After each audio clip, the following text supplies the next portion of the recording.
ਅੱਜ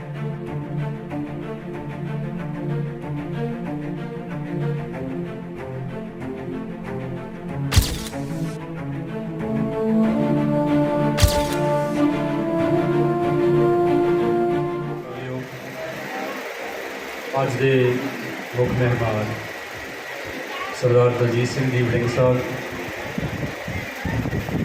ਸਰਦਾਰ ਜੋਗਿੰਦਰ ਸਿੰਘ जी, श्री राज कुमार जी, पिंड के सरपंच साहब, समुची पंचायत, SMC कमेटी, सरकारी हाई स्कूल ते सरकारी प्राइमरी स्कूल, समूह स्टाफ ते पिंड के पतवंते सज्जनों ते प्यारे बच्चों, अज अपना सालाना समारोह लगभग अंजाम के वल जा चुका है। जिस तरीके दे नाल असी वक्रियां वक्रियां परफॉर्मेंस बच्चों के वलों कीतियां गईयां जिहड़ियां दिखाइयां, ये वाकई काबिले तारीफ है। तो मैनू उम्मीद भी है, ये विश्वास भी है कि मेरे इस स्कूल के विहड़े दे विच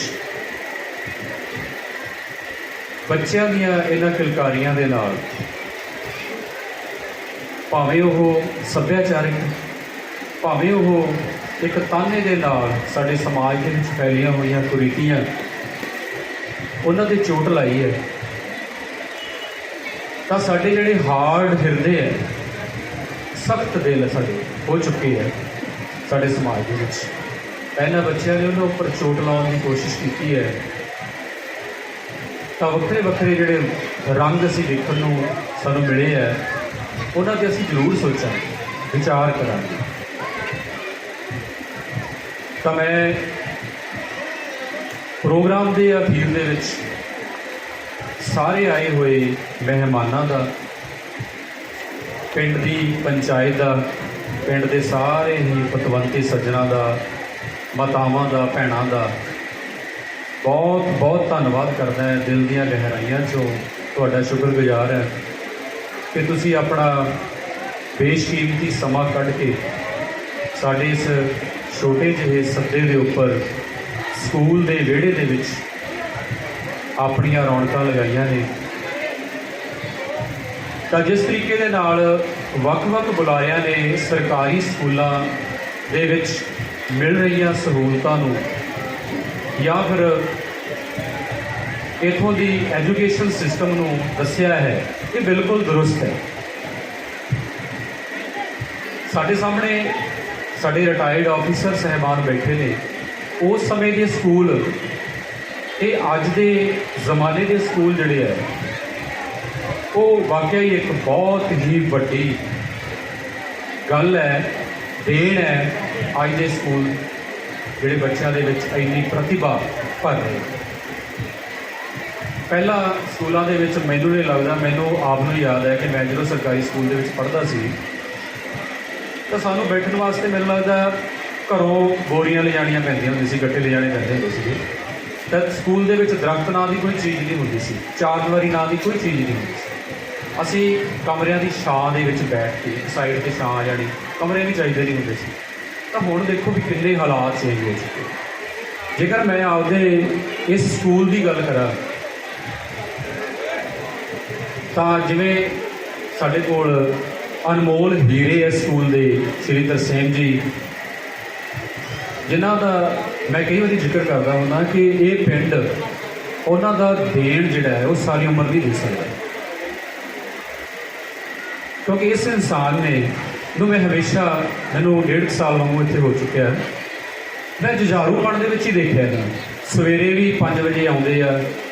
एक दिन एक बारी तो इन्हां दे सट ही लग गई, एक्सीडेंट हो गया रस्ते सवेरे 5 बजे आउंदे आ, इन्हां दा मोढे ते सट लग गई, अख ते लग गई, काफ़ी कुछ फ्रैक्चर हो गया, लत्त फ्रैक्चर हो गई। मैं क्या क्यों तुसीं सवेरे सवेरे कहते बच्चा की प्रैक्टिस कराउणी सी, तो कितनी वड्डी गल है। तो इन्होंने कुछ लैना नहीं देना ही। इत्थों दी बच्चियां नूं कई बारी कहना होंदा कि बेटा तुसीं तां चलदी फिरदी सरकार हो, आउण वाले समय तुसीं वड्डियां वड्डियां पोस्टां ते जाना। ये बिल्कुल सच है गल, इन्हां बच्चियां ने पहुँच जाना। ਜਿਹੜੇ ਬੱਚੇ ਅੱਜ 10ਵੀਂ ਲੈਵਲ ਤੱਕ ਨੈਸ਼ਨਲ ਲੈਵਲ ਤੇ ਖੇਡ ਗਏ ਆ ਪਿੱਛੇ ਜੇ ਅਸੀਂ 2 ਮਹੀਨੇ ਹੋ ਗਏ ਆ ਦਸੰਬਰ ਦੇ ਵਿੱਚ ਸਾਡੇ ਬੱਚੇ ਨੈਸ਼ਨਲ ਲੈਵਲ ਤੇ ਪਹਿਲੀ ਵਾਰ ਸੈਕੰਡ ਪੋਜੀਸ਼ਨ ਲੈ ਕੇ ਆਏ। ਪਹਿਲੀ ਵਾਰ, ਅੱਗੇ ਥਰਡ ਆਉਂਦੀ ਸੀ, ਤਾਂ ਸਾਨੂੰ ਬੜੀ ਖੁਸ਼ੀ ਹੋਈ, ਬੜਾ ਮਾਣ ਹੋਇਆ ਸਾਡੇ ਬੱਚਿਆਂ ਦੇ। 3-4 ਬੱਚੇ ਸਾਡੇ ਖੇਡੇ ਉੱਥੇ। ਤਾਂ ਮੈਨੂੰ ਇਹ ਨਹੀਂਗਾ ਵੀ ਮੈਂ ਆਪਦੇ ਮੂੰਹੋਂ ਮੀਆਂ ਮਿੱਠੂ ਬਣੀ ਜਾਵਾਂ, ਇਹ ਬਿਲਕੁਲ ਤੁਹਾਡੇ ਸਾਹਮਣੇ ਦਿਸਦੀ ਸੱਚਾਈ ਹੈ। ਤਾਂ ਦੂਸਰੀ ਗੱਲ ਜਿਹੜੀ ਵਾਰ-ਵਾਰ ਬੁਲਾਰੇ ਨੇ ਕੀਤੀ ਹੈ ਕਿ ਆਪਣੇ ਬੱਚਿਆਂ ਨੂੰ ਸਰਕਾਰੀ ਸਕੂਲ ਦੇ ਵਿੱਚ ਲੈ ਕੇ ਆਓ, ਬਿਲਕੁਲ ਸੱਚ ਹੈ, ਲੈ ਕੇ ਆਉਣਾ ਚਾਹੀਦਾ ਹੈ, ਫਰਕ ਦੇਖਣਾ ਚਾਹੀਦਾ ਹੈ। ਅੱਜ ਸਾਡੇ ਕੋਲੇ ਹਰੇਕ ਕਲਾਸ ਦੇ ਵਿੱਚ ਸਮਾਰਟ ਕਲਾਸਰੂਮ ਦਾ ਨਾਮ ਦਿੱਤਾ ਗਿਆ, ਉਹਨੂੰ ਪ੍ਰੋਜੈਕਟਰਸ ਲੱਗੇ ਹੋਏ ਆ, ਨਵੀਆਂ ਟੈਕਨੀਕਸ ਦੇ ਨਾਲ ਐਜੂਕੇਸ਼ਨ ਪ੍ਰੋਵਾਈਡ ਕੀਤੀ ਜਾ ਰਹੀ ਹੈ। ਔਰ ਉਹਦੇ ਨਾਲ ਜੇ ਅਸੀਂ ਹਰ ਹਫ਼ਤੇ ਦੇਖੀਏ, ਮੇਰੇ ਹਾਈ ਸਕੂਲ ਦੀ ਗੱਲ ਕਰਾਂ ਤਾਂ ਹਰ ਹਫ਼ਤੇ ਸਾਡਾ ਬੱਚਾ ਇੰਗਲਿਸ਼ ਬੂਸਟਰ ਕਲੱਬ ਦੇ ਵਿੱਚ ਪਹਿਲੀ ਪੋਜੀਸ਼ਨ 'ਤੇ, ਇੱਕ ਵਾਰ ਜ਼ਿਲ੍ਹਾ ਲੈਵਲ 'ਤੇ ਵੀ ਆਇਆ। ਤਾਂ ਕੋਈ ਅਸੀਂ ਉਹਦੇ ਕੋਈ ਵੱਖਰੀ ਚੀਜ਼ ਨਹੀਂ ਕਰ ਰਹੇ, ਅਸੀਂ ਰੂਟੀਨ ਵਰਕ ਕਰ ਰਹੇ ਹਾਂ, ਆਪਦੀ ਮਿਹਨਤ ਕਰ ਰਹੇ ਹਾਂ। ਤਾਂ ਉਹ ਬੱਚੇ ਅੱਗੇ ਆ ਰਹੇ ਆ, ਸਾਨੂੰ ਬੜੀ ਖੁਸ਼ੀ ਹੋ ਰਹੀ ਹੈ ਕਿ ਸਾਡੇ ਪੜ੍ਹਾਏ ਹੋਏ ਬੱਚੇ ਸਾਡੀ ਦਿੱਤੀ ਹੋਈ ਸਿੱਖਿਆ ਗ੍ਰਹਿਣ ਕਰਕੇ ਅਧਿਆਪਕ ਦੇ ਨਕਸ਼ੇ ਕਦਮਾਂ 'ਤੇ ਤੁਰਦੇ ਹੋਏ ਅੱਗੇ ਜਾ ਰਹੇ ਆ। ਤਾਂ ਇੱਥੋਂ ਦੇ ਇੱਕ ਬੱਚਾ ਜਿਹੜਾ ਤਰਸੇਮ ਸਰ ਦੱਸ ਰਹੇ ਸੀ, ਪਿਛਲੇ ਦਿਨਾਂ ਦੇ ਵਿੱਚ ਉਹ ਰਣਜੀ ਟਰਾਫੀ ਦੇ ਵਿੱਚ ਸਿਲੈਕਟ ਹੋਇਆ, ਅਪਰਾਜ ਖਾਨ। ਸ਼ਾਇਦ ਕਈ ਰਿਪੋਰਟਰਸ ਨੇ ਉਹਨਾਂ ਦੀ ਆਪਣੀ ਮੀਡੀਆ ਕਵਰੇਜ ਵੀ ਕੀਤੀ ਹੈ। ਤਾਂ ਉਹ ਵੀ ਸਾਨੂੰ ਬੜੀ ਖੁਸ਼ੀ ਦੀ ਗੱਲ ਹੈ ਕਿ ਇਸ ਪਿੰਡ ਦੇ ਵਿੱਚ ਖੇਡਾਂ ਦੇ ਖੇਤਰ ਦੇ ਵਿੱਚ ਕਮਾਲ ਦੀਆਂ ਪ੍ਰਾਪਤੀਆਂ। ਤਾਂ ਮੈਂ ਮਾਪਿਆਂ ਨੂੰ ਅੱਜ ਦੇ ਇਸ ਫੰਕਸ਼ਨ 'ਤੇ ਇੱਕੋ ਹੀ ਗੱਲ ਕਹੂੰਗਾ ਕਿ ਆਪਦੇ ਡੋਨੇਸ਼ਨ ਦੀ, ਆਪਦੇ ਦਾਨ ਕਰਨ ਦੀ ਦਿਸ਼ਾ ਬਦਲੋ। ਸਾਨੂੰ ਲੋੜ ਹੈ ਦਾਨ ਕਰਨ ਦੀ ਦਿਸ਼ਾ ਬਦਲਣ ਦੀ। ਠੀਕ ਆ, ਗੁਰਦੁਆਰਾ ਸਾਹਿਬ ਸਾਡੇ ਰਿਸਪੈਕਟੇਬਲ ਨੇ, ਸਾਡੇ ਸਤਿਕਾਰਤ ਨੇ, ਧਾਰਮਿਕ ਸਥਾਨ ਨੇ, ਮੰਦਰ ਨੇ, ਗੁਰਦੁਆਰੇ ਨੇ, ਹੋਰ ਮਸੀਤਾਂ ਨੇ, ਹੋਰ ਅਸੀਂ ਕਿੰਨੀਆਂ ਥਾਵਾਂ 'ਤੇ ਜਾਂਦੇ, ਉਹ ਸਾਡੇ ਸਤਿਕਾਰਤ ਆ, ਅਸੀਂ ਉਹਨਾਂ ਦਾ ਸਤਿਕਾਰ ਕਰਨਾ, ਅਸੀਂ ਉੱਥੇ ਬਹੁਤ ਸਾਰਾ ਦਾਨ ਦਿੰਦੇ। ਪਰ ਜੇ ਅਸੀਂ ਆਪਦੀ ਦਾਨ ਦੀ ਦਿਸ਼ਾ ਨੂੰ ਬਦਲ ਲਿਆ ਤਾਂ ਜਿਹੜਾ ਦਾਨ ਤੁਸੀਂ ਉੱਥੇ ਦਿੰਦੇ ਹੋ ਉਹਦੇ ਨਾਲ ਮੈਂ ਨਹੀਂ ਕਹਿੰਦਾ ਵੀ ਉੱਥੇ ਬੰਦ ਕਰੋ, ਉਹਦੇ ਨਾਲ ਸਾਨੂੰ ਜਿੱਥੋਂ ਸਾਨੂੰ ਅੱਖਰ ਗਿਆਨ ਪ੍ਰਾਪਤ ਹੋਣਾ ਹੈ, ਜਿੱਥੋਂ ਸਾਨੂੰ ਜ਼ਿੰਦਗੀ ਦਾ ਸੱਚ ਪਤਾ ਲੱਗਣਾ ਹੈ, ਸਕੂਲ ਸਾਡਾ, ਉੱਥੇ ਸਾਨੂੰ ਜ਼ਰੂਰ ਦਾਨ ਦੇਣਾ ਚਾਹੀਦਾ। ਤੁਸੀਂ ਬਾਹਲਾ ਨਾ ਦਿਓ, ਰੋਜ਼ਾਨਾ ਦਾ 1 ਰੁਪਈਆ ਆਪਦੇ ਘਰ ਦੇ ਵਿੱਚ ਲਾ ਲਓ, ਵੀ ਇੱਕ ਬਟੂਆ ਲਾ ਲਓ, ਗੋਲਕ ਲਾ ਲਓ, ਵੀ 1 ਰੁਪਈਆ ਮੈਂ ਰੋਜ਼ਾਨਾ ਸਕੂਲ ਵਾਸਤੇ ਕੱਢ ਰਿਹਾ, ਤਾਂ ਮਹੀਨੇ ਦੇ 30 ਰੁਪਏ ਬਣ ਗਏ, ਤੇ 12 ਮਹੀਨੇ ਦੇ ਦੱਸੋ ਦੇਖੋ ਕਿੰਨੇ ਬਣ ਗਏ। ਤਾਂ ਤੁਸੀਂ ਉਹਨੇ ਪੈਸੇ ਸਕੂਲ ਨੂੰ ਦਾਨ ਕਰ ਦਿਓ ਨਾ। ਇਹ ਸਕੂਲ ਤਰੱਕੀਆਂ ਦੀ, ਮੈਂ ਕਹਿੰਦਾ ਵੀ ਕਿਹੜਾ ਪ੍ਰਾਈਵੇਟ ਸਕੂਲ ਆ ਜਿਹੜਾ ਸਾਡਾ ਮੁਕਾਬਲਾ ਕਰ ਲਵੇ। ਕਰੀਮ ਬੈਠੀ ਹੋਈ ਹੈ ਇੱਥੇ ਸਕੂਲ ਦੇ ਵਿੱਚ, ਮਾਸਟਰ, ਹੈਡਮਾਸਟਰ ਤੋਂ ਲੈ ਕੇ ਜਿੰਨੇ ਵੀ ਮਾਸਟਰ ਨੇ, ਉਹ ਇੰਨੀਆਂ ਅੱਛੀਆਂ ਡਿਗਰੀਆਂ ਉਹਨਾਂ ਕੋਲੇ, ਕਮਾਲ ਦਾ ਟੈਲੈਂਟ ਹੈ ਸਰਕਾਰੀ ਸਕੂਲ ਦੇ ਅਧਿਆਪਕ। ਉਹ ਸਾਨੂੰ ਦੂਰੋਂ ਇਹ ਲੱਗਦਾ ਹੁੰਦਾ ਵੀ ਇਹ ਤਾਂ ਯਾਰ ਕਰਾਉਂਦੇ ਹੀ ਕੁਛ ਨਹੀਂ, ਪਰ ਮੈਨੂੰ ਲੱਗਦਾ ਵੀ ਪਿਛਲੇ 5-7 ਸਾਲਾਂ ਦੇ ਵਿੱਚ ਐਜੂਕੇਸ਼ਨ ਦੇ ਵਿੱਚ ਇੰਨਾ ਕੁ ਜ਼ਿਆਦਾ ਸੁਧਾਰ ਹੋਇਆ ਕਿ ਅਸੀਂ ਆਪ ਹੈਰਾਨ ਹੈ ਕਿ ਬੱਚੇ ਕਮਾਲ ਦੀ ਪਰਫਾਰਮੈਂਸ ਦਿਖਾ ਰਹੇ। ਤਾਂ ਉਹਦੇ ਵਿੱਚ ਉਹੀ ਟੀਚਰ ਪਹਿਲਾਂ ਸੀਗੇ ਤੇ ਉਹੀ ਟੀਚਰ ਹੋਣਾ ਹੈ। ਤਾਂ ਬਦਲਾਅ ਕੀ ਆਇਆ?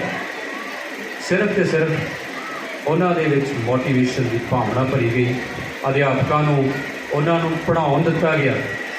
ਤੇ ਜੇ ਇੱਕ ਅਧਿਆਪਕ ਨੂੰ ਪੜ੍ਹਾਉਣ ਦਿੱਤਾ ਜਾ ਰਿਹਾ ਤਾਂ ਮੈਨੂੰ ਲੱਗਦਾ ਵੀ ਕਦੇ ਵੀ ਕੋਈ ਵੀ ਅਧਿਆਪਕ ਇਹੋ ਜਿਹਾ ਨਹੀਂ ਹੋਊਗਾ ਜਿਹੜਾ ਬਿਨਾਂ ਪੜ੍ਹਾਏ ਗਿਆ।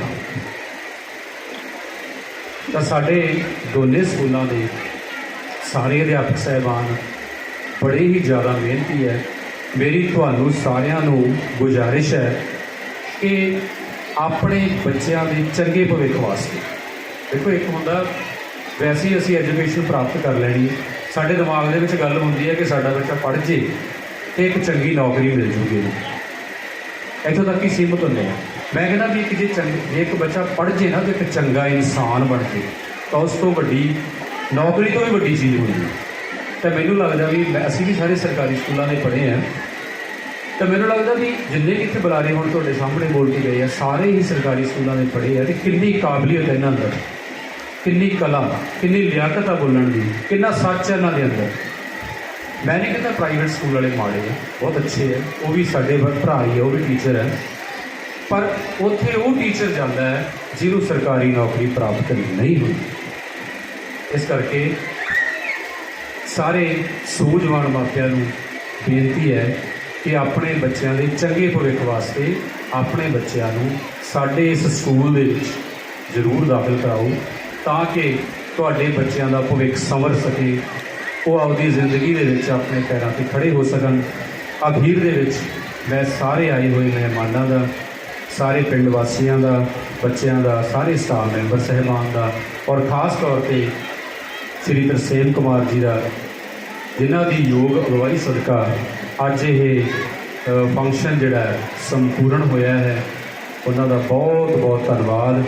वाहिगुरू जी का खालसा, वाहिगुरू जी की फतेह। तेरे गाँव तख्त बल कर खड़ियां बामा जो कहने से मैं पाठा साहब तेरी खावा जिन्ना ढाया तेरे तख्त नूं मैं दिया सजावा और मास उन्हां दा नोच के कुत्तियां नूं पावा और मैं ताड़ ताड़ मारा गोलियां जंपुरी बजावा और बख्शी मेरे सतगुरा मैं जित ना डलावा मैं सुखा सिंह महताब सिंह दी बात करावा जिगर आवे न्याल होवे फतेह पावे साहिब श्री गुरु गोबिंद सिंह जी दा मन भावे सत श्री अकाल।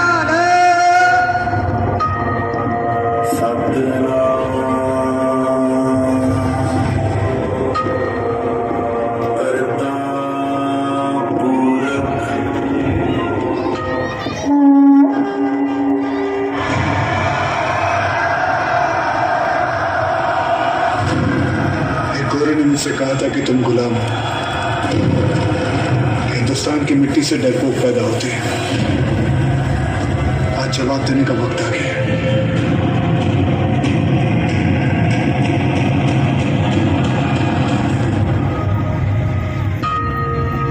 एक ओंकार सतनाम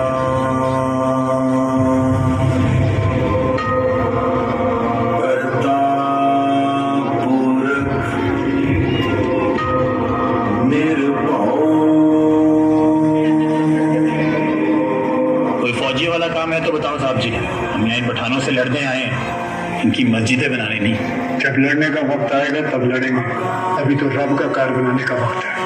और रब से कैसी लड़ाई?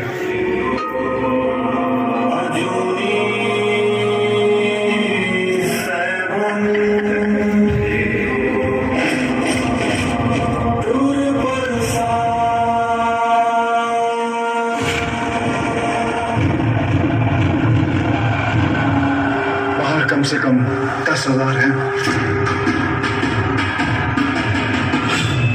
और हम 21। केसरी रंग का मतलब समझते हो? बहादुरी का रंग है, शहीदी का।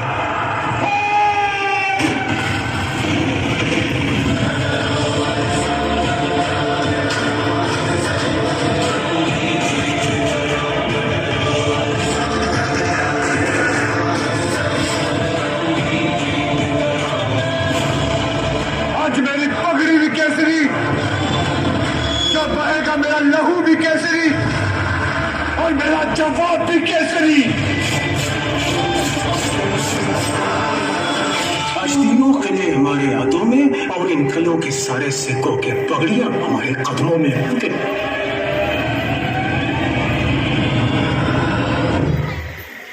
चल झूठा।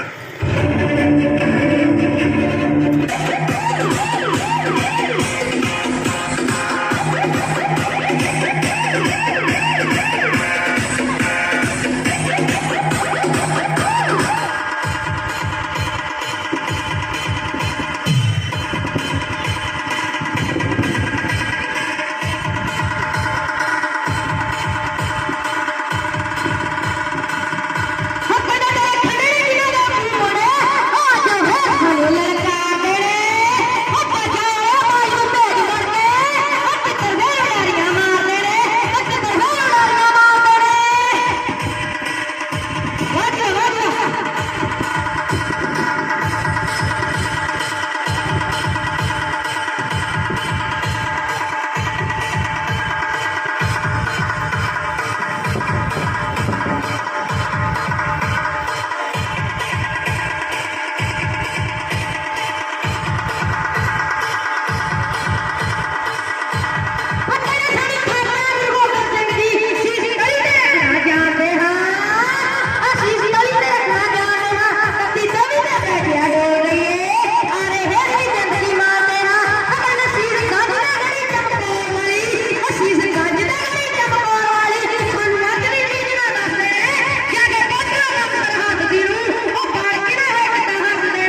Shabbat,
हौली रोज तेनू लै गई हौली हौली रोज तेनू लै गई जिवें सामने सकीर काई दी सरंज खा के पुत्तरा तेरे सिर टुटदे शरीर काई दी सरंज खा के पुत्तरा तेरे सिर टुटदे शरीर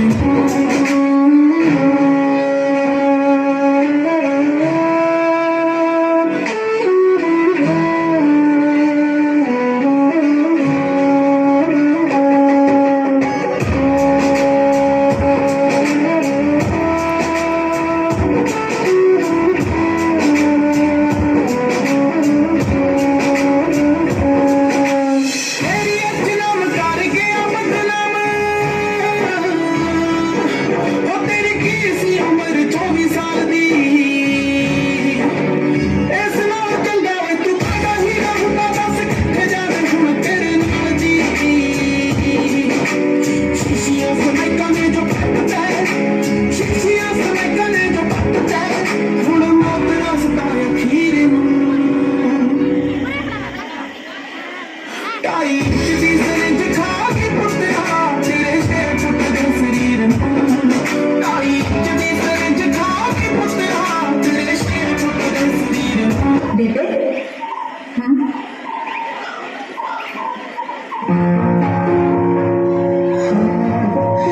जदों तू निक्का हुंदा सी कदे तैनू ताप चढ़दा सी मैं डॉक्टर दे नहीं जाना तू मेरे नाल लड़दा सी अज कित्थों आ गई तेरी चलवे किद्दां मन समझा लिया निक्का हुंदा डरदा रहा टिके तू अज किद्दां लड़ा पुत्त किद्दां लड़ा तू निक्का हुंदा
कीमती सदे ने बड़ा कीमती समा कढ़ के इत्थे पहुंचे ते सारे बच्चों की हौसला अफजाई की। सानू बड़ा ही माण महसूस होया, साडे विच आके सानू बड़ी खुशी मिली कि साडी उन्होंने इन्नी तारीफ की, क्योंकि सरकारी स्कूल में होने के बावजूद मैं महसूस करती हाँ कि सरकारी स्कूलों में बहुत साधनों की घाट होंदी है। साडे कोले वो सहूलतां नहीं हुंदियां जिहड़ियां प्राइवेट स्कूलों कोल हुंदियां। ਹੁੰਦੀਆਂ ਨੇ। ਪ੍ਰਾਈਵੇਟ ਸਕੂਲਾਂ ਕੋਲ ਪੈਸਾ ਵੀ ਹੁੰਦਾ ਹੈ, ਉਹ ਤਕੜੇ ਘਰਾਂ ਨਾਲ ਰਿਲੇਟਡ ਵੀ ਹੁੰਦੇ ਆ ਔਰ ਉਹਨਾਂ ਨੂੰ ਬੜੀਆਂ ਸੰਸਥਾਵਾਂ ਦਾਨ ਵੀ ਕਰਦੀਆਂ। ਸਾਡੇ ਸਕੂਲ ਵਿੱਚ ਉਹਨਾਂ ਚੀਜ਼ਾਂ ਦੀ ਘਾਟ ਹੁੰਦੀ ਹੈ। ਅੰਤ ਤੇ ਮੈਂ ਸਾਰੇ ਮਾਪਿਆਂ ਨੂੰ ਇਹ ਅਪੀਲ ਕਰਦੀ ਹਾਂ ਕਿ ਆਪਣੇ ਬੱਚਿਆਂ ਦਾ ਦਾਖਲਾ ਸਰਕਾਰੀ ਸਕੂਲ ਵਿੱਚ ਕਰਵਾਓ, ਕਿਉਂਕਿ ਮੇਰਾ ਖੁਦ ਦਾ ਬੱਚਾ ਵੀ ਸਰਕਾਰੀ ਸਕੂਲ ਬੁੱਟਰਸ਼ਰੀ ਵਿੱਚ ਪੜ੍ਹ ਰਿਹਾ ਹੈ ਪਿਛਲੇ 2 ਸਾਲ ਤੋਂ। ਔਰ ਮੈਂ ਬੜਾ ਮਾਣ ਮਹਿਸੂਸ ਕਰਦੀ ਹਾਂ ਉਹਦੇ ਅਧਿਆਪਕਾਂ ਤੇ ਵੀ ਸਰਕਾਰੀ ਸਕੂਲ ਵਿੱਚ ਜਿੰਨੇ ਵੀ ਅਧਿਆਪਕ ਹਨ, ਕੋਈ ਵੀ ਪ੍ਰਾਈਵੇਟ ਸਕੂਲ ਤੋਂ ਪੜ੍ਹਿਆ ਹੋਇਆ ਅਧਿਆਪਕ ਨਹੀਂ ਹੈ। ਸਾਰੇ ਹੀ ਅਸੀਂ ਪ੍ਰਾਈਵੇਟ ਸਕੂਲ ਵਿੱਚ ਨਹੀਂ ਪੜ੍ਹੇ, ਸਰਕਾਰੀ ਸਕੂਲਾਂ ਵਿੱਚ ਪੜ੍ਹੇ ਹਾਂ। ਤੇ ਉਦੋਂ ਦੇ ਸਰਕਾਰੀ ਸਕੂਲਾਂ ਦੇ ਤੇ ਹੁਣ ਦੇ ਸਰਕਾਰੀ ਸਕੂਲਾਂ ਦੇ ਹਾਲਾਤਾਂ ਵਿੱਚ ਜ਼ਮੀਨ ਅਸਮਾਨ ਦਾ ਫਰਕ ਆ। ਹੁਣ ਬੱਚਿਆਂ ਨੂੰ ਬਹੁਤ ਸਾਰੀਆਂ ਸਹੂਲਤਾਂ ਮਿਲਦੀਆਂ। ਹਰ ਹਫ਼ਤਾ ਕੋਈ ਵੀ ਵਿਹਲਾ ਨਹੀਂ ਜਾਂਦਾ ਕਿ ਸਾਡੇ ਬੱਚੇ ਕਿਸੇ ਨਾ ਕਿਸੇ ਫੀਲਡ ਵਿੱਚ ਤਰੱਕੀ ਨਾ ਕਰਕੇ ਹੋਣ, ਚਾਹੇ ਇੰਗਲਿਸ਼ ਸਪੀਕਿੰਗ ਸਕਿੱਲ ਹੋਵੇ, ਚਾਹੇ ਪੰਜਾਬੀ ਦੀ ਕੋਈ ਵੀ ਸਕਿੱਲ ਹੋਵੇ। ਹਰ ਹਫ਼ਤੇ ਅਸੀਂ ਬੱਚਿਆਂ ਨੂੰ ਸਨਮਾਨਿਤ ਕਰਦੇ ਹਾਂ। ਜਿੰਨੇ ਵੀ ਸਾਡੇ ਕੋਲ ਹਾਲਾਤ ਹੁੰਦੇ ਆ, ਅਸੀਂ ਉਹਨਾਂ ਵਿੱਚੋਂ ਵੀ ਵੱਧ ਤੋਂ ਵੱਧ ਬੱਚਿਆਂ ਨੂੰ ਕੁਝ ਦੇਣ ਦੀ ਕੋਸ਼ਿਸ਼ ਕਰਦੇ ਹਾਂ। ਔਰ ਅਸੀਂ ਉਮੀਦ ਕਰਦੇ ਹਾਂ ਵੀ ਜਦੋਂ ਵੀ ਅਸੀਂ ਸਵੇਰੇ ਸਕੂਲ ਆ ਜਾਂਦੇ ਹਾਂ, ਕਦੇ ਵੀ ਖਾਲੀ ਹੱਥ ਨਾ ਜਾਈਏ, ਕਿਉਂਕਿ ਅਸੀਂ ਖੁਦ ਪਿੰਡਾਂ ਦੇ ਰਿਲੇਟਡ ਹਾਂ। ਅਸੀਂ ਪਿੰਡਾਂ ਦੀਆਂ ਬੱਚਿਆਂ ਦੀਆਂ ਸਾਰਿਆਂ ਦੀਆਂ ਮੁਸੀਬਤਾਂ ਨੂੰ ਸਮਝਦੇ ਹਾਂ ਵੀ ਕਈ ਬੱਚੇ ਕਈ ਵਾਰ ਘਰੋਂ ਭੁੱਖੇ ਆ ਜਾਂਦੇ ਆ, ਕਈ ਵਾਰ ਉਹਨਾਂ ਕੋਲੇ ਕੱਪੜੇ ਨਹੀਂ ਪ੍ਰੋਪਰ ਹੁੰਦੇ, ਪਰ ਸਰਕਾਰ ਬਹੁਤ ਸਾਰੀਆਂ ਸਹੂਲਤਾਂ ਬੱਚਿਆਂ ਨੂੰ ਦੇ ਰਹੀ ਹੈ। ਅਸੀਂ ਖੁਦ ਵੀ ਕੋਸ਼ਿਸ਼ ਕਰਦੇ ਹਾਂ ਵੀ ਕਿਸੇ ਤਰੀਕੇ ਨਾਲ ਬੱਚਿਆਂ ਦੀ ਸਹਾਇਤਾ ਕਰ ਸਕੀਏ। ਅੰਤ ਤੇ ਮੈਂ ਸਰਦਾਰ ਸ੍ਰੀ ਤਰਸੇਮ ਕੁਮਾਰ ਸਾਰਾ ਸਾਡੇ ਪ੍ਰਾਇਮਰੀ ਦੇ, ਉਹਨਾਂ ਦਾ ਬਹੁਤ ਬਹੁਤ ਧੰਨਵਾਦ ਕਰਦੀ ਹਾਂ ਕਿ ਉਹ ਤਾਂ ਸੌਂਫ ਜਵੈਣ ਵਾਂਗ ਸਾਡੇ ਲਈ ਉਹ ਜੜੀ ਬੂਟੀ ਹੈ ਜਿਨ੍ਹਾਂ ਨੂੰ ਅਸੀਂ ਜਿੱਥੇ ਮਰਜ਼ੀ ਵਰਤ ਲੈਂਦੇ ਹਾਂ। ਬੜਾ ਹੀ ਮਾਣ ਹੁੰਦਾ ਸਾਨੂੰ ਸਾਡੇ ਕੋਈ ਵੀ ਕੰਮ ਪੈਂਦਾ ਅਸੀਂ ਭੱਜੇ ਹੋਣੇ ਸਾਡੇ ਕੋਲ ਕਿ ਸਰ ਮੈਨੂੰ ਆਹ ਪ੍ਰੋਬਲਮ ਹੈ, ਸਾਰਾ ਕਹਿੰਦੇ ਕੋਈ ਗੱਲ ਨਹੀਂ ਮੈਡਮ ਆਪਾਂ ਹੱਲ ਕਰ ਦਿੰਦੇ ਹਾਂ। ਔਰ ਜਦੋਂ ਦੇ ਸਾਡੇ ਸਕੂਲ ਵਿੱਚ ਸਾਡੇ ਮੁੱਖ ਅਧਿਆਪਕ ਸਰ ਆਏ ਆ ਲਖਬੀਰ ਸਿੰਘ ਜੀ, ਉਦੋਂ ਤੋਂ ਦੋਨਾਂ ਸਕੂਲਾਂ ਦਾ ਮਾਹੌਲ ਬਹੁਤ ਵਧੀਆ ਬਣ ਗਿਆ। ਜਦੋਂ ਮੈਂ ਜੁਆਇਨ ਕੀਤਾ ਸੀ ਉਦੋਂ ਮਾਹੌਲ ਥੋੜ੍ਹਾ ਜਿਹਾ ਕੁਛ ਹੋਰ ਸੀ। ਮੈਨੂੰ 2-2.5 ਸਾਲ ਹੋ ਗਏ ਇੱਥੇ ਆਈ ਨੂੰ ਤੇ 2 ਸਾਲ ਹੋ ਗਏ ਮੇਰਾ ਬੇਟਾ ਖੁਦ ਇੱਥੇ ਪੜ੍ਹ ਰਿਹਾ। ਔਰ ਸਰ ਤਾਂ ਸਾਡੇ ਵਾਸਤੇ ਬਹੁਤ ਕੋਸ਼ਿਸ਼ ਕਰਦੇ ਰਹਿੰਦੇ ਆ। ਦੋਨਾਂ ਸਕੂਲ ਦੇ ਮੁਖੀ ਬਹੁਤ ਵਧੀਆ ਇਸ ਸਿਸਟਮ ਨੂੰ ਚਲਾ ਰਹੇ ਆ। ਅੰਤ ਤੇ ਮੈਂ ਇਹੀ ਅਪੀਲ ਕਰਦੀ ਸਾਰੇ ਮਾਪਿਆਂ ਨੂੰ ਵੀ ਪ੍ਰਾਈਵੇਟ ਸਕੂਲਾਂ ਦੀ ਸ਼ੋਸ਼ੇਬਾਜ਼ੀ ਤੋਂ ਪਾਸੇ ਹਟ ਕੇ ਆਪਦੇ ਬੱਚਿਆਂ ਨੂੰ ਸਰਕਾਰੀ ਸਕੂਲਾਂ ਵਿੱਚ ਲਾਓ। ਕਿਸੇ ਕਿਸਮ ਦੀ ਕੋਈ ਘਾਟ ਨਹੀਂ, ਤੁਹਾਨੂੰ ਹਰ ਇੱਕ ਸਹੂਲਤ ਮਿਲੂਗੀ। ਜੇ ਤੁਹਾਨੂੰ ਕਿਸੇ ਪ੍ਰਕਾਰ ਦੀ ਕੋਈ ਪ੍ਰੋਬਲਮ ਆਉਂਦੀ ਆ ਤਾਂ ਜਿਹੜੇ ਬੱਚੇ ਸਾਡੇ ਪਿਛਲੇ 2 ਸਾਲ ਤੋਂ ਲਗਾਤਾਰ ਸਰਕਾਰੀ ਸਕੂਲ ਵਿੱਚ ਪੜ੍ਹ ਰਹੇ ਆ, ਪ੍ਰਾਈਵੇਟ ਸਕੂਲਾਂ ਤੋਂ ਆ ਕੇ ਤੁਸੀਂ ਉਹਨਾਂ ਦੇ ਮਾਪਿਆਂ ਨਾਲ ਸੰਪਰਕ ਕਰਨਾ ਕਰ ਸਕਦੇ ਹੋ। ਇੱਥੇ ਇੱਕ ਮੇਰੇ 10ਵੀਂ ਕਲਾਸ ਦਾ ਬੱਚਾ ਸ਼ਾਹਬਾਜ਼, ਪਿਛਲੇ ਵਾਰ ਜਦੋਂ ਆਇਆ ਸੀ ਉਹਨੂੰ ਪੰਜਾਬੀ ਨਹੀਂ ਸੀ ਪੜ੍ਹਨੀ ਆਉਂਦੀ ਬਿਲਕੁਲ। ਉਹਦੇ ਮਾਪੇ ਬੜੇ ਪਰੇਸ਼ਾਨ ਸੀ, ਸ਼ਾਇਦ ਇੱਥੇ ਵਿਚਕਾਰ ਬੈਠੇ ਵੀ ਆ ਸਾਡੇ। ਉਹ ਮੇਰੇ ਕੋਲੇ ਆਏ, ਕਹਿੰਦੇ ਮੈਡਮ ਮੈਨੂੰ ਪੰਜਾਬੀ ਨਹੀਂ ਆਉਂਦੀ, ਅਸੀਂ ਕੀ ਕਰੀਏ, ਕਿਸੇ ਪ੍ਰਾਈਵੇਟ ਸਕੂਲ ਚਲਾ ਦਈਏ। ਕਹਿੰਦੇ ਤੁਸੀਂ ਪਿੰਡਾਂ ਨਾਲ ਰਿਲੇਟਡ ਹੋ, ਅਸੀਂ ਤੁਹਾਡੇ ਤੋਂ ਪਰਸਨਲ ਸਲਾਹ ਮੰਗਦੇ ਹਾਂ। ਮੈਂ ਉਹਨਾਂ ਨੂੰ ਕਿਹਾ ਤੁਸੀਂ ਘਬਰਾਓ ਨਾ, ਐਕਸਟਰਾ ਕਲਾਸ ਵਿੱਚ ਬੱਚਾ ਮੇਰੇ ਕੋਲ ਆ ਜਾਵੇ, 10-15 ਦਿਨਾਂ ਵਿੱਚ ਮੈਂ ਉਹਨੂੰ ਪੰਜਾਬੀ ਪੜ੍ਹਨੀ ਲਿਖਣੀ ਸਿਖਾ ਦੂੰਗੀ। ਬਾਕੀ ਪੰਜਾਬੀ ਮਾਤ ਭਾਸ਼ਾ ਹੈ, ਕੋਈ ਐਡੇ ਔਖੇ ਨਹੀਂ, ਇਹਦੇ 'ਚ ਪੈਰ ਜੋੜੇ ਆਪਣੇ ਆਪ ਹੀ ਲੱਗ ਜਾਣਗੇ, ਬੜਾ ਘਬਰਾਓ ਨਾ। ਔਰ ਹੁਣ ਉਹਨਾਂ ਦਾ ਬੱਚਾ ਵਧੀਆ ਪੰਜਾਬੀ ਪੜ੍ਹਦਾ ਲਿਖਦਾ, ਇੱਕ ਉਦਾਹਰਣ ਬੈਠੀ ਹੈ ਇੱਥੇ, ਚਾਹੇ ਤੁਸੀਂ ਬੱਚੇ ਨੂੰ ਬੁਲਾ ਕੇ ਦੇਖ ਲਓ। ਬਹੁਤ ਬਹੁਤ ਧੰਨਵਾਦ ਸਾਰਿਆਂ ਦਾ, ਆਪਣੇ ਕੀਮਤੀ ਸਮੇਂ ਤੋਂ ਸਮਾਂ ਕੱਢ ਕੇ ਸਾਡੇ ਪ੍ਰੋਗਰਾਮ ਨੂੰ ਜਾਰੀ ਕੀਤਾ। ਮੈਂ ਆਪ ਤੋਂ ਫੇਰ ਤਰਸੇਮ ਸਾਹਿਬ ਦਾ ਬਹੁਤ ਬਹੁਤ ਧੰਨਵਾਦ ਕਰਦੀ ਹਾਂ ਸਰ, ਤੁਸੀਂ ਸਾਰੇ ਪ੍ਰੋਗਰਾਮ ਨੂੰ ਇੱਕ ਨਾਇਕ ਦੀ ਭੂਮਿਕਾ ਵਜੋਂ ਹੈਂਡਲ ਕੀਤਾ। ਬਹੁਤ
आई हो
Thank you.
ਅੱਜ ਬੜੀ ਖੁਸ਼ੀ ਦਾ ਦਿਨ ਆ ਕਿ ਸਰਕਾਰੀ ਪ੍ਰਾਇਮਰੀ ਸਕੂਲ ਬੁੱਟਰ ਸ਼੍ਰੀ ਤੇ ਸਰਕਾਰੀ ਹਾਈ ਸਕੂਲ ਬੁੱਟਰ ਸ਼੍ਰੀ ਦੇ ਵਿਹੜੇ ਦੇ ਵਿੱਚ ਜਿਹੜਾ ਐਨੂਅਲ ਫੰਕਸ਼ਨ ਹੋ ਰਿਹਾ, ਤੁਸੀਂ ਸਾਰੇ ਹੀ ਨਗਰ ਨਿਵਾਸੀ, ਸਾਰੇ ਸਕੂਲਾਂ ਦੇ ਅਧਿਆਪਕ ਆਏ ਹੋਏ, ਸਾਡੇ ਜੋ ਬਹੁਤ ਵਾਰ ਸੱਜਣ ਸਾਰੇ ਹੀ ਵਧਾਈ ਦੇ ਪਾਤਰ ਕਿ ਇੰਨਾ ਵਧੀਆ ਜਿਹੜਾ ਪ੍ਰੋਗਰਾਮ ਹੋ ਰਿਹਾ। ਇਹ ਜਿਹੜਾ ਐਨੂਅਲ ਫੰਕਸ਼ਨ ਸਕੂਲਾਂ ਦੇ ਵਿੱਚ ਕਰਾਉਣਾ, ਇਹ ਬਹੁਤ ਵਧੀਆ ਗੱਲ ਆ, ਕਿਉਂਕਿ ਜੇ ਪੇਰੈਂਟਸ ਨੂੰ, ਬੱਚਿਆਂ ਨੂੰ, ਬਾਹਰੋਂ ਆਏ ਹੋਏ ਜਿਹੜੇ ਸਾਡੇ ਅਧਿਆਪਕ ਸਾਹਿਬਾਨ ਜਾਂ ਕੋਈ ਚੀਫ ਗੈਸਟ ਜਾਂ ਡੀਓ ਦਫ਼ਤਰ ਤੋਂ ਪਹੁੰਚਦੇ ਆ, ਬੱਚਿਆਂ ਦੀ ਕਲਾ ਦਾ ਪਤਾ ਲੱਗਦਾ ਵੀ ਬੱਚਿਆਂ 'ਚ ਕਿੰਨੀ ਕਲਾ ਹੈਗੀ ਆ। ਆਮ ਤੌਰ 'ਤੇ ਆਪਾਂ ਸਕੂਲਾਂ ਦੇ ਵਿੱਚ ਆਉਣੇ ਆ ਜਾਂ ਮੀਟਿੰਗ ਹੁੰਦੀ ਆ, ਉਸ ਤੋਂ ਬਾਅਦ ਜਲਦੀ ਚਲੇ ਜਾਂਦੇ। ਤਾਂ ਇੱਥੇ ਪਹੁੰਚੇ ਹੋਏ ਵਿਸ਼ੇਸ਼ ਤੌਰ 'ਤੇ ਸਰਦਾਰ ਜੋਗਿੰਦਰ ਸਿੰਘ ਜੀ, ਜਿਨ੍ਹਾਂ ਦੀ ਬੜੀ ਵੱਡੀ ਦੇਣ ਆ ਸਪੋਰਟਸ ਦੇ ਵਿੱਚ, ਜ਼ਿਲ੍ਹਾ ਸਿੱਖਿਆ ਅਫਸਰ ਸਹਾਇਕ ਵੀ ਇਹ ਰਹੇ ਆ, ਔਰ ਦੋਦਾ ਟੌਣੀ ਵਿਖੇ ਵੀ ਕੰਮ ਕੀਤਾ, ਸਮਰਪਿਤ ਸੀ। ਫਿਰ ਸ਼੍ਰੀ ਰਾਜ ਕੁਮਾਰ ਜੀ, ਵੱਖ-ਵੱਖ ਸਕੂਲਾਂ ਤੋਂ, ਦੋਵਾਂ ਸਕੂਲਾਂ ਦੇ ਸਾਰਾ ਸਟਾਫ, ਇੱਥੋਂ ਦੇ ਨਗਰ ਨਿਵਾਸੀ, ਪੰਚਾਇਤ, ਸਰਪੰਚ ਸਾਹਿਬ, ਬੱਚੇ ਤੇ ਸਾਰੇ ਹੀ ਪੇਰੈਂਟਸ ਪਹੁੰਚੇ ਹੋਏ ਆ। ਤਾਂ ਆਪਾਂ ਦੇਖਿਆ ਕਿ ਕੋਰੀਓਗ੍ਰਾਫੀ ਦੇਖੀ, ਸਕਿੱਟਾਂ ਦੇਖੀਆਂ, ਤਾਂ ਇਹਨਾਂ 'ਚੋਂ ਬਹੁਤ ਕੁਝ ਸਿੱਖਣ ਨੂੰ ਮਿਲਦਾ। ਜਿਵੇਂ ਨਸ਼ੇ ਪ੍ਰਤੀ ਆ, ਅੱਜ ਕੱਲ੍ਹ ਹਰੇਕ ਹੀ ਮਾਤਾ ਪਿਤਾ ਜਿਹੜਾ ਇਹ ਚਿੰਤਤ ਆ ਵੀ ਬੱਚੇ ਆ ਜਿਹੜੇ ਜਿਨ੍ਹਾਂ ਰੁਝਾਨ ਜ਼ਿਆਦਾ ਨਸ਼ਿਆਂ ਵੱਲ ਹੋਇਆ ਪਿਆ, ਇਹ ਕੋੜ ਆ ਜਿਹੜੀ ਇਹ ਛਡਾਉਣਾ ਬਹੁਤ ਜ਼ਰੂਰੀ ਆ। ਭਾਵੇਂ ਸਰਕਾਰਾਂ, ਆਪਾਂ ਵੇਖਿਆ ਵੀ ਸਰਕਾਰ ਚੇਂਜ ਹੋਈ ਆ, ਨਵੀਂ ਸਰਕਾਰ ਆਈ ਆ, ਆਪਾਂ ਇਸੇ ਕਰਕੇ ਬਦਲ ਲੈ ਕੇ ਆਏ ਆ ਵੀ ਸ਼ਾਇਦ ਨਵੀਂ ਸਰਕਾਰ ਆ ਕੇ ਇਹਨਾਂ 'ਤੇ ਨਸ਼ਿਆਂ 'ਤੇ ਠੱਲ ਪਾ ਸਕੇ। ਪਰੰਤੂ ਇਕੱਲੀਆਂ ਸਰਕਾਰਾਂ ਵੀ ਕੁਛ ਨਹੀਂ ਕਰ ਸਕਦੀਆਂ ਜਿੰਨਾ ਚਿਰ ਅਸੀਂ ਪੇਰੈਂਟਸ ਜਾਂ ਪਿੰਡ ਦੇ ਲੋਕ ਜਾਂ ਸਮਾਜ ਸੇਵੀ ਜਿਹੜੀਆਂ ਸਾਡੀਆਂ ਸੰਸਥਾਵਾਂ, ਉਹ ਜੇ ਸਹਿਯੋਗ ਦੇਣਗੀਆਂ ਤਾਂ ਹੀ ਇਹ ਨਸ਼ੇ ਰੁਕ ਸਕਦੇ। ਹਰੇਕ ਪੇਰੈਂਟਸ ਦਾ ਫਰਜ਼ ਬਣਦਾ ਕਿ ਉਹਨਾਂ ਦੀ ਧਨ ਦੌਲਤ ਆ, ਜਿਹੜੇ ਸਾਰੇ ਬੱਚੇ ਹੁੰਦੇ ਆ, ਬੱਚਿਆਂ ਦਾ ਵੀ ਧਿਆਨ ਰੱਖਣਾ ਇਹ ਬਹੁਤ ਜ਼ਰੂਰੀ ਹੁੰਦਾ। ਆਮ ਤੌਰ 'ਤੇ ਆਪਾਂ ਬਹੁਤ ਸਾਰੇ ਜਿਹੜੇ ਰੁਝੇਵੇਂ ਆ ਉਹਨਾਂ ਦੇ ਵਿੱਚ ਚਲੋ ਉਹ ਤਾਂ ਕੰਮ ਕਰਨੇ ਹੁੰਦੇ ਆ, ਪਰ ਉਹਦੇ ਨਾਲ ਨਾਲ ਇਹ ਵੀ ਜ਼ਰੂਰ ਆਪਣੇ ਬੱਚਿਆਂ ਦੇ ਕਿੱਥੇ ਜਾਂਦੇ ਆ, ਕਦੋਂ ਆਉਂਦੇ ਆ ਘਰੇ, ਜਾਂ ਕੀ ਕਰਦੇ ਆ, ਇਹ ਜ਼ਰੂਰ ਧਿਆਨ ਰੱਖਣਾ ਬਹੁਤ ਜ਼ਰੂਰੀ ਹੈ। ਦੂਜੀ ਗੱਲ, ਮੈਂ ਮੁਬਾਰਕਬਾਦ ਪੇਸ਼ ਕਰਦਾ ਇਸ ਸਕੂਲ ਦੇ ਜਿੰਨੇ ਵੀ ਬੱਚੇ, ਜਿਵੇਂ ਇਹਨਾਂ ਨੇ ਸਕਿੱਟ ਪੇਸ਼ ਕੀਤੇ, ਕੋਰੀਓਗ੍ਰਾਫੀ, ਇਹ ਤਿਆਰੀ ਕਰਾਈ ਹੈ ਜਿਹੜੀ ਇਹ ਬਹੁਤ ਵਧੀਆ। ਇੰਨੀ ਮਿਹਨਤ ਔਰ ਇਹਦੇ ਛੋਟੇ ਬੱਚਿਆਂ ਨੇ ਇੰਨੇ ਵਧੀਆ ਪ੍ਰੋਗਰਾਮ ਪੇਸ਼ ਕਰਨੇ, ਇਹ ਬਹੁਤ ਵਧੀਆ ਗੱਲ ਹੁੰਦੀ ਆ। ਅਤੇ ਇੱਥੋਂ ਦੇ ਜਿਹੜੇ ਵੱਖੋ ਵੱਖਰੀਆਂ ਸਾਡੀਆਂ ਸਿੱਖਿਆ ਵਿਭਾਗ ਨਾਲ ਸੰਬੰਧਿਤ ਕਮੇਟੀਆਂ ਬਣੀਆਂ, ਉਹ ਮੀਟਿੰਗਾਂ ਦੇ ਵਿੱਚ ਆਉਂਦੇ ਰਹਿੰਦੇ ਆ, ਲੇਖਾ ਜੋਖਾ ਕਰਦੇ ਰਹਿੰਦੇ ਆ ਵੀ ਸਾਡੇ ਸਕੂਲ ਦੀ ਕਾਰਗੁਜ਼ਾਰੀ ਕੀ ਆ, ਜਾਂ ਕਿਹੜੇ ਅਧਿਆਪਕ ਕਿੰਨੀ ਕੁ ਮਿਹਨਤ ਕਰਾ ਰਹੇ, ਇਹ ਵੇਖਣਾ ਬਹੁਤ ਜ਼ਰੂਰੀ ਹੁੰਦਾ। ਪਿਛਲੇ ਦਿਨਾਂ 'ਚ ਸਰਕਾਰ ਬਦਲ ਆਇਆ, ਮੈਂ ਵੇਖਿਆ ਕਿ ਆਮ ਤੌਰ 'ਤੇ ਬਹੁਤ ਸਾਰੇ ਪਿੰਡਾਂ ਦੇ ਲੋਕ ਸਕੂਲਾਂ ਦੇ ਵਿੱਚ ਜਾਣ ਲੱਗ ਗਏ, ਹਸਪਤਾਲਾਂ ਦੇ ਵਿੱਚ ਜਾਣ ਲੱਗ ਗਏ, ਵੀ ਇੱਕ ਤਰ੍ਹਾਂ ਦਾ ਅਖਬਾਰਾਂ ਦੇ ਵਿੱਚ ਆਉਣ ਲੱਗ ਗਿਆ ਵੀ ਛਾਪੇ ਮਾਰ ਰਹੇ ਅਸੀਂ। ਪਰੰਤੂ ਇਹ ਗੱਲ ਹੈ ਜਿਹੜੀ, ਇੱਕ ਮੈਂ ਵੇਖੀ ਰੋਪੜ ਦੀ ਵੀਡੀਓ ਦੇਖੀ, ਇੱਕ ਲੇਡੀ ਟੀਚਰ ਕੋਈ 2-4 ਮਿੰਟ ਲੇਟ ਆਈ, ਹਾਲਾਂਕਿ ਉਹ ਛੁੱਟੀ ਸੀ, ਇੱਕ ਤਿਹਾਈ ਛੁੱਟੀ ਭਰਾਈ ਵੀ ਸੀ, ਪਰ ਲੋਕਾਂ ਨੇ ਗੇਟ 'ਤੇ ਆ ਕੇ ਇੰਨਾ ਬੁਰਾ ਹਾਲ ਉਹਦਾ ਵਿਚਾਰੀ ਦਾ ਕੀਤਾ, ਉਹ ਲੜਕੀ ਦਾ। ਇਸ ਤਰ੍ਹਾਂ ਚੇਂਜ ਨਹੀਂ ਆਉਂਦੀ, ਇਸ ਤਰ੍ਹਾਂ ਬਦਲ ਨਹੀਂ ਆਉਂਦਾ ਗਾ। ਕਈ ਅਧਿਆਪਕ ਇੰਨੀ ਮਿਹਨਤ ਕਰਦੇ ਆ, ਦਿਨ ਰਾਤ ਸਮਰਪਿਤ ਹੁੰਦੇ ਆ ਸਕੂਲ ਪ੍ਰਤੀ, ਬੱਚਿਆਂ ਪ੍ਰਤੀ, ਇੱਥੋਂ ਤੱਕ ਕਿ ਆਪਣੀਆਂ ਜੇਬਾਂ 'ਚੋਂ ਵੀ ਖਰਚ ਕਰਦੇ ਆ। ਅਤੇ ਜੇ ਮਿਸ ਹੈਪਨਿੰਗ ਕੋਈ ਕਿਤੇ 5 ਮਿੰਟ ਜਾਂ 10 ਮਿੰਟ ਕੋਈ ਟੀਚਰ ਲੇਟ ਹੋ ਜਾਂਦਾ ਤਾਂ ਸਾਡਾ ਫਰਜ਼ ਆ ਉਹਨੂੰ ਬਿਠਾ ਕੇ, ਕਈ ਵਾਰੀ ਆਪਾਂ ਪਹਿਲੀ ਗੱਲ ਤਾਂ ਇਹ ਆ ਵੀ ਭਾਈ ਕੀ ਕਾਰਨ, ਕਿਉਂ ਲੇਟ ਹੋ ਗਏ, ਘਰੇ ਸੁੱਖ ਹੈਗੀ ਆ। ਕਈ ਵਾਰੀ ਕੋਈ ਰਜੇਵਾਂ ਹੁੰਦਾ, ਰਾਹ 'ਚ ਕੋਈ ਅਜਿਹੀ ਘਟਨਾ ਵਾਪਰ ਜਾਂਦੀ ਹੈ, ਕੋਈ 10-15 ਮਿੰਟ ਲੇਟ ਹੋ ਜਾਂਦਾ, ਪਰ ਉਹਦੀ ਕਾਰਗੁਜ਼ਾਰੀ ਇੰਨੀ ਵਧੀਆ ਹੁੰਦੀ ਆ ਕਿ ਉਹ ਸਮਰਪਿਤ ਹੁੰਦਾ। ਅਤੇ ਬਹੁਤ ਸਾਰੇ ਜਾ ਕੇ ਇਹਦੀ ਇਨਸਲਟ ਕਰ ਦਿੰਦੇ ਆ, ਜਾਂ ਅਜਿਹੀਆਂ ਜਿਹੜੀਆਂ ਘਟਨਾਵਾਂ ਤੋਂ ਬਚਣਾ ਬਹੁਤ ਜ਼ਰੂਰੀ ਆ। ਕਿਉਂਕਿ ਅਧਿਆਪਕ ਜਿਹੜੇ ਸਕੂਲਾਂ ਦੇ ਵਿੱਚ ਆਈ ਆ, ਅੱਜ ਕੱਲ੍ਹ ਮੈਂ ਵੇਖਿਆ ਵੀ ਸਾਰੇ ਹੀ ਬਹੁਤ ਮਿਹਨਤ ਕਰਾਉਂਦੇ ਆ। ਅਤੇ ਅਧਿਆਪਕਾਂ ਨੂੰ ਮੈਂ ਇਹ ਗੱਲ ਕਹੂੰਗਾ, ਜਿਹੜੇ ਸਕੂਲ ਦੇ ਵਿੱਚ ਤੁਸੀਂ ਜੋਬ ਕਰ ਰਹੇ ਆ, ਤਾਂ ਉਹ ਸਕੂਲ ਦੇ ਵਿੱਚ ਆਪਣੀ ਪਹਿਚਾਣ ਬਣਾ ਕੇ ਜਾਓ। ਤੁਹਾਨੂੰ ਯਾਦ ਕਰਨ ਉਹ ਪਿੰਡ ਦੇ ਲੋਕ ਵੀ ਇਹ ਫਲਾਣੇ ਟਾਈਮ ਫਲਾਣੇ ਅਧਿਆਪਕ ਹੁੰਦੇ ਸੀਗੇ, ਤੇ ਉਹਨਾਂ ਦੇ ਟਾਈਮ ਦੇ ਵਿੱਚ ਬੱਚਿਆਂ ਨੇ ਸਪੋਰਟਸ ਦੇ ਵਿੱਚ ਇੰਨੀ ਤਰੱਕੀ ਕੀਤੀ, ਪੜ੍ਹਾਈ ਦੇ ਵਿੱਚ ਇੰਨੀ ਤਰੱਕੀ ਕੀਤੀ, ਸਕੂਲ ਨੇ ਇੰਨੀ ਤਰੱਕੀ ਕੀਤੀ। ਤੁਹਾਨੂੰ ਜਾਣ ਤੋਂ ਬਾਅਦ ਵੀ ਉਹ ਲੋਕ ਯਾਦ ਰੱਖਣ। ਜਿਵੇਂ ਮੈਂ ਤੇ ਜੋਗਿੰਦਰ ਸਿੰਘ ਭਾਵੇਂ ਮਾਰਚ 20 ਦੇ ਵਿੱਚ ਰਿਟਾਇਰ ਹੋ ਚੁੱਕੇ ਹਾਂ, ਪਰ ਫਿਰ ਵੀ ਸਾਡਾ ਜਿਹੜਾ ਇੱਥੇ ਇੰਨਾ ਕੁ ਆਉਣ ਜਾਣ ਸੀਗਾ ਬੁੱਟਰ ਸ਼ਨੀ ਦੇ ਵਿੱਚ। ਜਦੋਂ ਵੀ ਬੱਚੇ ਖੇਡ ਕੇ ਆਉਂਦੇ ਸੀ, ਪ੍ਰਾਪਤੀਆਂ ਕਰਕੇ ਆਉਂਦੇ ਸੀਗੇ, ਤੇ ਅਸੀਂ ਇੱਥੇ ਜ਼ਰੂਰ ਪਹੁੰਚਦੇ ਸੀਗੇ। ਜਿੰਨਾ ਕੁ ਬਣਦਾ ਸੀ ਅਸੀਂ ਆਪਦੇ ਕੋਲੋਂ ਉਹਨਾਂ ਕੁ ਆਪਦੀ ਕਿਰਤ ਕਮਾਈ ਦੇ ਵਿੱਚੋਂ ਜਿੰਨੀ ਕੁ ਹੈਲਪ ਹੋ ਸਕਦੀ ਕਰਕੇ ਵੀ ਜਾਂਦੇ ਰਹੇ ਆ। ਇਸ ਕਰਕੇ ਜੋ ਅਧਿਆਪਕ ਹੈਗੇ ਆ ਉਹ ਆਪਣਾ ਫਰਜ਼ ਜ਼ਰੂਰ ਭਾਵੇਂ ਪਹਿਚਾਣ ਰਹੇ ਆ, ਪਰ ਹੋਰ ਵੀ ਮਿਹਨਤ ਕਰਨ ਤੇ ਆਪਦੀ ਪਹਿਚਾਣ ਜ਼ਰੂਰ ਛੱਡ ਕੇ ਜਾਣ। ਲੋਕ ਇਹ ਕਹਿਣ ਵੀ ਆਹ ਫਲਾਨਾ ਅਧਿਆਪਕ ਸੀ, ਜਿਵੇਂ ਜੋਗਿੰਦਰ ਸਿੰਘ ਦੀ ਗੱਲ ਕਰਦੇ ਆ, ਫਲਾਣੇ ਇਹ ਸੈਸ਼ਨ 'ਚ ਜੋਗਿੰਦਰ ਸਿੰਘ ਕੌਮੀ ਰਿਹਾ, ਦੋਦੇ ਰਿਹਾ, ਇਹਨਾਂ ਨੇ ਇੰਨੇ ਕੰਮ ਕੀਤੇ ਸੀ। ਤਾਂ ਇੱਕ ਵਾਰੀ ਫੇਰ ਮੈਂ ਸਾਰੇ ਹੀ ਪੇਰੈਂਟਸ ਨੂੰ, ਸਾਰੇ ਹੀ ਆਏ ਹੋਏ ਸਾਡੇ ਜਿਹੜੇ ਪਤਵੰਤੇ ਸੱਜਣ ਸੀ, ਰਾਜ ਕੁਮਾਰ ਜੀ ਦੀ ਬਹੁਤ ਵੱਡੀ ਦੇਣ ਆ ਸਪੋਰਟਸ ਦੇ ਵਿੱਚ। ਜਸਵਿੰਦਰ ਸਿੰਘ ਮੇਰਾ ਸਟੂਡੈਂਟ ਹੀ ਆ, ਜਦੋਂ ਮੈਂ ਆਇਆ ਉਦੋਂ 6ਵੀਂ 7ਵੀਂ 'ਚ ਇੱਥੇ ਪੜ੍ਹਦਾ ਹੁੰਦਾ ਸੀਗਾ। ਤੇ ਇਹ ਵਧੀਆ ਆਪਦੇ ਕਬੱਡੀ ਦੇ ਵਿੱਚ ਨੈਸ਼ਨਲ ਇੰਟਰਨੈਸ਼ਨਲ ਪੱਧਰ 'ਤੇ ਇਹਨੇ ਆਪਦਾ ਨਾਮ ਪੈਦਾ ਕੀਤਾ। ਇਸੇ ਤਰ੍ਹਾਂ ਹੀ ਕਿਸਾਨ ਅੰਦੋਲਨ ਦੇ ਵਿੱਚ ਵੀ ਭਾਵੇਂ ਇਹ ਘਰੋਂ ਜਿਵੇਂ ਕਹਿੰਦੇ ਵੀ ਇੱਕ ਤਰ੍ਹਾਂ ਦਾ ਬੇਜ਼ਮੀਨਾ ਹੀ ਆ, ਪਰ ਅੰਦੋਲਨ ਦੇ ਵਿੱਚ ਬਹੁਤ ਵੱਡਾ ਇਹਦਾ ਸਹਿਯੋਗ ਰਿਹਾ ਤੇ ਇੱਕ ਤਰ੍ਹਾਂ ਦੀ ਕੁਰਬਾਨੀ ਸੀਗੀ ਇਹਦੀ। ਤਾਂ ਮੈਂ ਫਿਰ ਵੀ ਆਏ ਹੋਏ ਸਾਰੇ ਹੀ ਪਤਵੰਤੇ ਸੱਜਣਾਂ ਬਹੁਤ ਬਹੁਤ ਧੰਨਵਾਦ ਕਰਦਾ ਹਾਂ। ਤੇ ਇੱਕ ਵਾਰੀ ਫਿਰ ਖਾਸ ਕਰਕੇ ਮੈਂ ਸਾਡੀਆਂ ਭੈਣਾਂ ਨੂੰ, ਬੀਬੀਆਂ ਨੂੰ ਇਹ ਜ਼ਰੂਰ ਕਹੂੰਗਾ ਕਿ ਆਪਣੇ ਬੱਚਿਆਂ ਦਾ ਜ਼ਰੂਰ ਵੱਧ ਤੋਂ ਵੱਧ ਧਿਆਨ ਰੱਖੋ। ਸਾਡਾ ਬੱਚਾ ਕਦੋਂ ਕਿੱਥੇ ਜਾਂਦਾ, ਕੀ ਪੜ੍ਹ ਕੇ ਆਉਂਦਾ, ਕੀ ਨਹੀਂ ਪੜ੍ਹ ਕੇ ਆਉਂਦਾ, ਇਹ ਜ਼ਰੂਰ ਸਾਰੇ ਪੇਰੈਂਟਸ ਧਿਆਨ ਰੱਖਣ ਤਾਂ ਸਾਡਾ ਬੱਚਾ ਕਦੀ ਵੀ ਕੋਈ ਗਲਤੀ ਨਹੀਂ ਕਰੂਗਾ। ਇੰਨੀਆਂ ਗੱਲਾਂ ਕਹਿੰਦਾ ਹੋਇਆ ਮੈਂ ਸਾਰਿਆਂ ਦਾ ਹੀ ਬਹੁਤ ਬਹੁਤ ਧੰਨਵਾਦ ਕਰਦਾ, ਤੇ ਖਾਸ ਕਰਕੇ ਸ੍ਰੀ ਤਰਸੇਮ ਕੁਮਾਰ ਦਾ, ਜਿਨ੍ਹਾਂ ਨੇ ਰਿਟਾਇਰਮੈਂਟ ਤੋਂ ਬਾਅਦ ਵੀ ਸਾਨੂੰ ਯਾਦ ਰੱਖਿਆ। ਤੇ ਤਰਸੇਮ ਦੀ ਦੇਣ ਬਹੁਤ ਵੱਡੀ ਹੈ। ਇੱਕ ਵਾਰੀ ਮੈਂ ਗੱਲ ਕਰਦਾ ਡੇਟ ਵਾਲੀ ਗੱਲ। ਤਰਸੇਮ ਕੁਮਾਰ ਜੀ ਸੁਬਾਹ ਇੱਥੇ ਗੇਮ ਲਵਾ ਕੇ ਜਾਂਦੇ ਆ ਬੱਚਿਆਂ ਨੂੰ, ਬਹੁਤ ਮਿਹਨਤ ਕਰਾ ਕੇ ਜਾਂਦੇ ਆ।